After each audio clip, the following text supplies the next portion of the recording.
As long as the Council fails to discharge its duties, Iran has no choice but to exercise its inherent right to self-defense under UN Charter and international law. Iran fully respects and remains committed to the principles of freedom of navigation under the law of the sea. However, the current situation in the region, including in the Strait of Hormuz, is not the result of Iran's lawful exercise of its right of self-defense.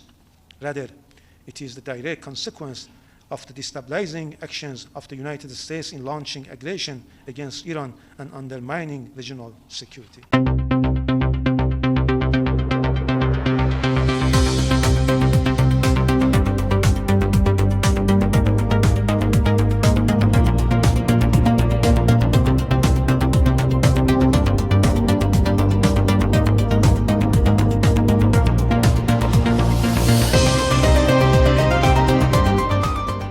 विषय: Hormuz जल्द मरुमध्य, क्या भारत की ऊर्जा सुरक्षा एक संकरे रास्ते पर टिकी है?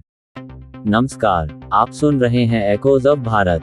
आज हम बात करने जा रहे हैं दुनिया के सबसे महत्वपूर्ण समुद्री रास्तों में से एक ऐसा रास्ता जो सिर्फ 30 किलोमीटर चौड़ा है, लेकिन जिस पर दुनिया की अर्थव्यवस्था टिकी हुई है।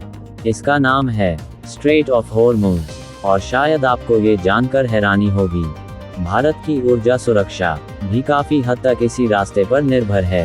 होर्मुज़ इतना महत्वपूर्ण क्यों है? मध्य पूर्व के कई बड़े तेल उत्पादक देश, Saudi Arabia, Iran, Iraq, Kuwait, United Arab Emirates, इन सभी का तेल टैंकर जहाजों के जरिए इसी संकरे समुद्री रास्ते से होकर गुजरता है। दुनिया के लगभग 20% तेल का व्यापार यहीं से गुजरता है। भारत क्यों निर्भर है?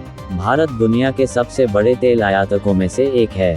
भारत का बहुत बड़ा हिस्सा तेल मध्य पूर्व से आता है, और ये तेल अक्सर स्ट्रेट ऑफ होर्मुज़ से होकर भारत तक पहुंचता है।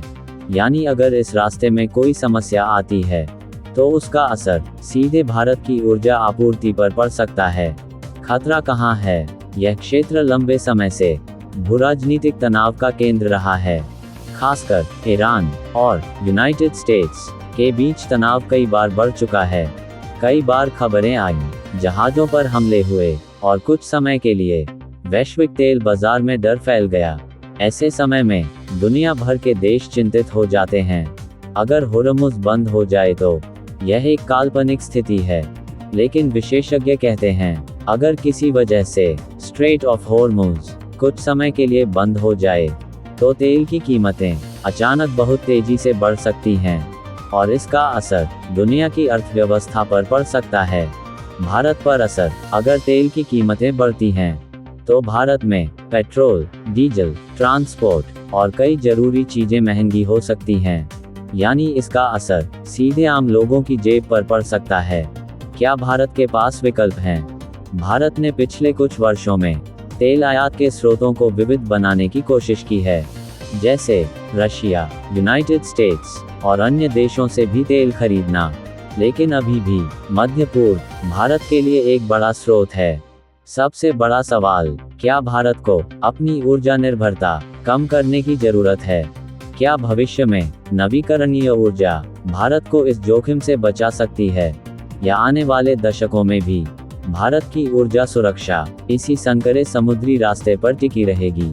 अंत में तो सवाल यह है, अगर दुनिया का इतना बड़ा तेल व्यापार सिर्फ एक संकरे रास्ते से गुजरता है, तो क्या ये वैश्विक अर्थव्यवस्था के लिए सबसे बड़ा जोखिम नहीं है? और अगर कभी ये रास्ता बाधित हुआ, तो क्या भारत तैयार है? आप क्या सोचते हैं? आप सुन रहे थे एकोज ऑफ भारत, जहां हम खोजते हैं दुनिया की उन कहानियों को जो हमारी रोजमर्रा की जिंदगी को प्रभावित करती हैं।